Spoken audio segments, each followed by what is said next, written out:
Welcome to the world of scale modeling with Mike Ashe, where techniques, tips, and creativity come alive with dozens of tutorials, projects, tape-up reviews, and picture references to help you build better scale models and enjoy our wonderful hobby. Welcome to Part 3 of our multi-part series on super detailing the Tamiya 1:350th scale USS Missouri. In this video, we'll continue to modify some of the parts, super detail small parts. We'll start working with the photo etch details and the radars. The 20mm deck inserts need 0.01 by 0.04 inch spacers added. Each spacer was held against the wood block, and tiny drops of super glue were applied along the edge, and then the part was pressed against the wood block. The spacers were cut and trimmed, and they will fill the deck voids perfectly. There were some indentations in the surface of the parts on these two deck inserts. The indentations were hidden with lengths of 0.01 by 0.08 plastic strips. The void on the large 20mm deck insert had rounded edges, so even with the spacers added, there will still be a slightly visible seam. The spacer completely filled the void. The voids around the splinter shields will be filled with white glue once the surface is primed. The positioning holes for the kit's rope reels were filled with tiny pieces of plastic.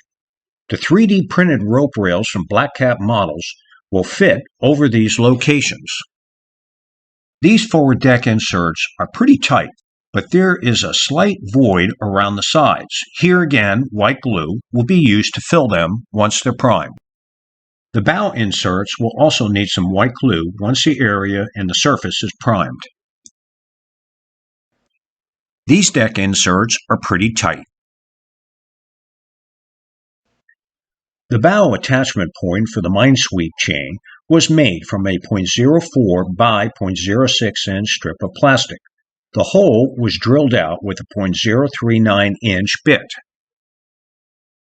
The scratch-built part was attached with a tiny drop of Tester's red tube glue so the part could be adjusted.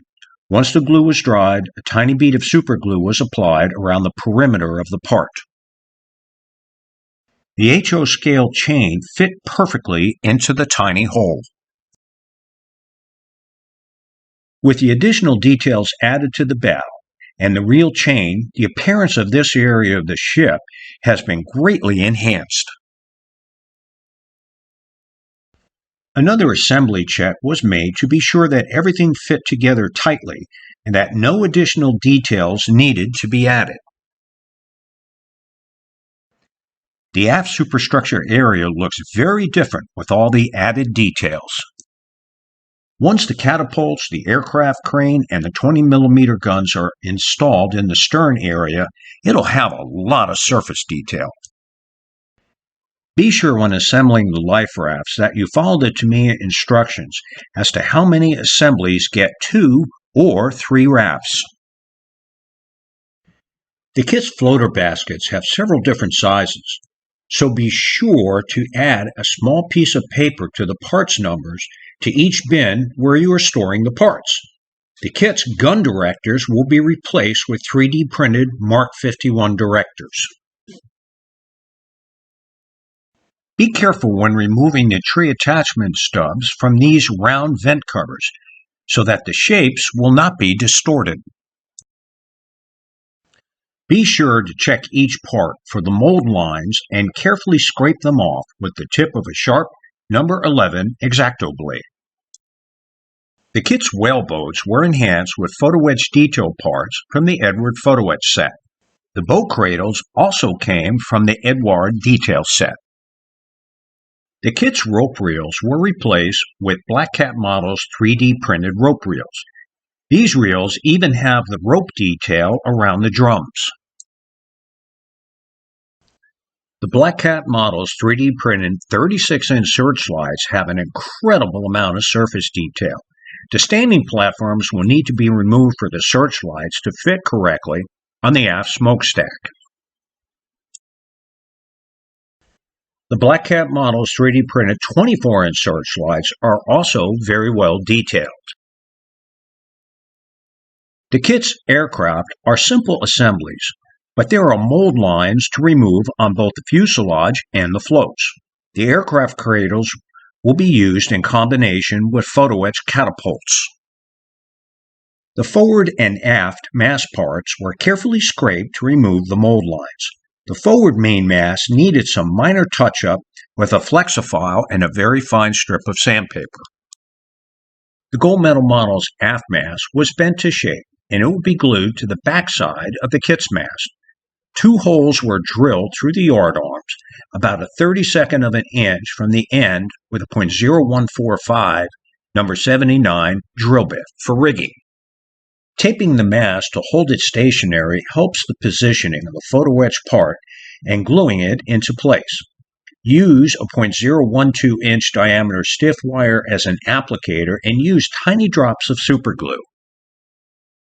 The gold medal model's railings were easy to shape, and it fit perfectly onto the kit's small, round platform.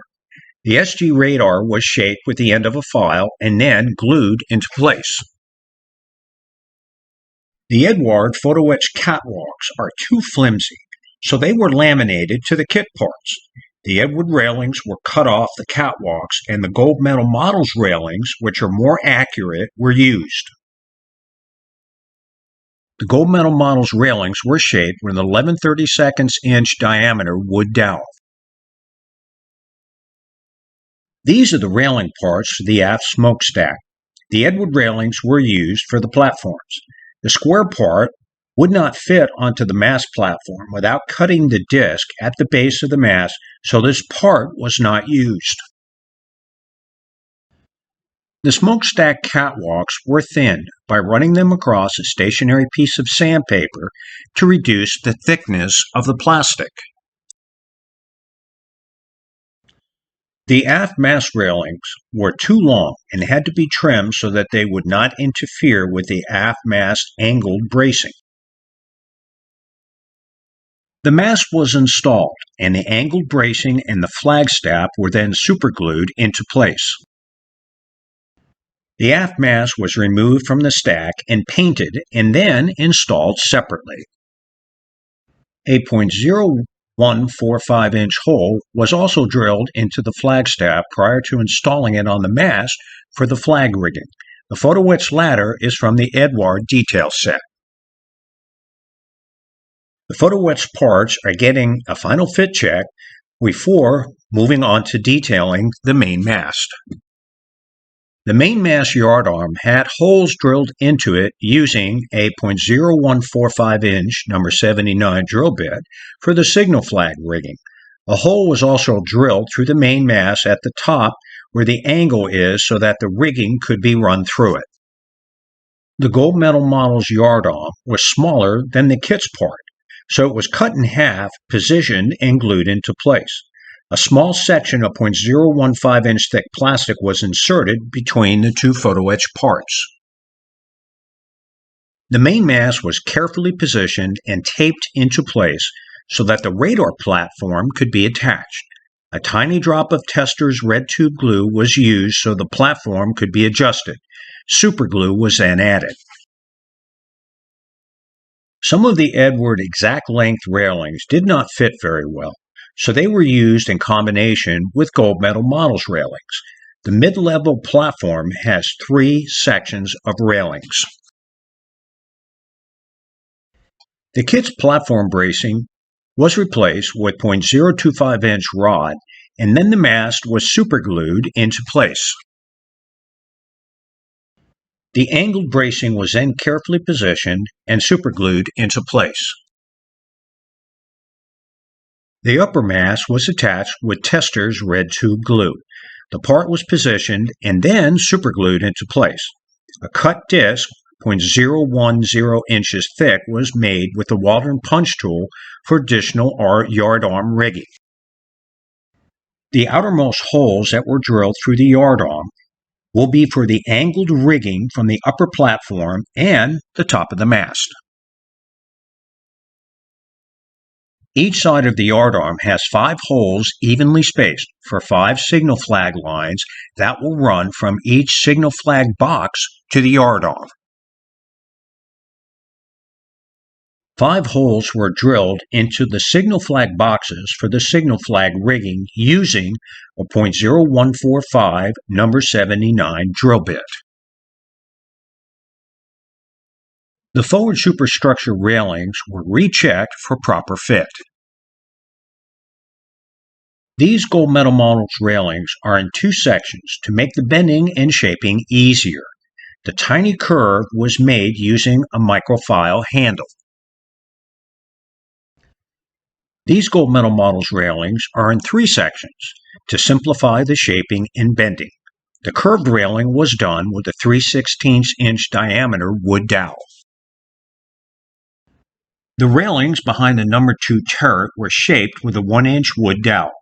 The deck edge railing length is an Edward exact fit part. The railing on the left is an Edward exact fit length, and the upper right railing is a length from gold medal models. These railings are from the Edward detail set, and the incline ladders are from the gold medal models detail set.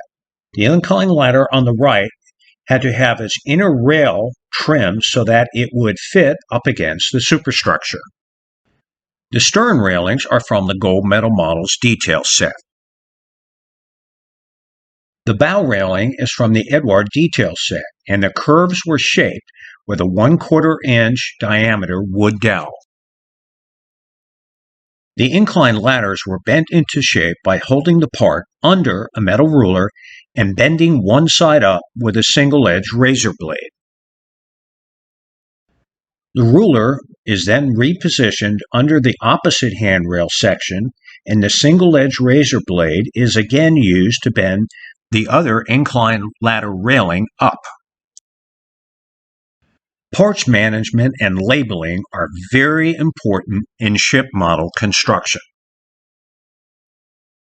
The SK2 radar frame is glued into place, and the base ring has been sanded with fine grit sandpaper for better attachment of the superglue. The step in the outer end of the frame is where the ring sits. To simplify construction, raise the ring so that the frame steps will sit correctly onto the ring. Tiny drops of superglue were applied with a .012-inch diameter stiff wire applicator. The remaining framing was bent into shape and then carefully positioned and superglued into place. With the assembly complete, it's time to add the inner rings.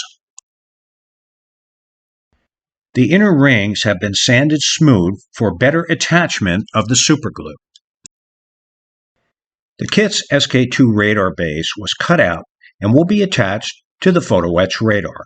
The rings have been attached, and the center radar concentration post will need to be scratch built. The concentration post was made from a length of .025-inch rod with a rounded end, and the base was punched out with a Waldron punch. The disc is .01 inches thick. Black Cat Models now makes a 3D printed SK2 radar that consists of just 2 parts. Had it been available at the time I built this kit, I would have used it. This tiny Mark 27 radar was shaped with a microfile handle. This is how the Black Cat Models 3D printed Mark 37 radar bases are set inside the print frame. The rectangular shapes glue into the back sides of the bases. Use snippers for removing the stems on the arms first, and then the stems on the bottoms of the Mark 37 bases. Use cutters or a number 11 X-Acto blade to remove any residual stems that may still be attached to the parts.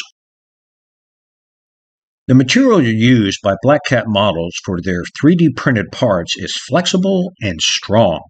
On the radar, make the left cut first and then the other 4 cuts.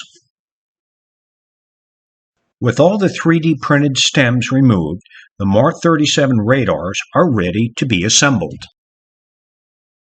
The positioning box on the back of this part needs to be made slightly shorter in depth to get it to fit correctly. The radar assembly sits perfectly in the tiny box indentations on the top of the radar base. The Mark 37 radars have been airbrushed with flat gold gray and they're ready to be attached. The surface detail on these Black Cat models' 3D printed parts is just amazing. Trying to achieve this level of detail with photo etch parts is nearly impossible, so I highly recommend purchasing 3D printed parts. They really enhance the appearance of a model. This concludes Part 3 of our multi-part series on super detailing the Tamiya 1:350th scale USS Missouri. Stay tuned for Part 4, where we detail the Mark 8 fire control radars, the catapults, the cranes, the 16-inch guns, and the twin 5-inch 38 mounts. Thanks for watching, and don't forget to subscribe to our channel and give us a thumbs up. And when you get the chance, visit our website at www.mikeashley.com, where you're going to find dozens of free PDF downloads, including tutorials, picture references, model galleries, projects, and my 5 original scale modeling books. Thanks to Ben Sound and Videvo for the royalty-free music, and happy scale modeling!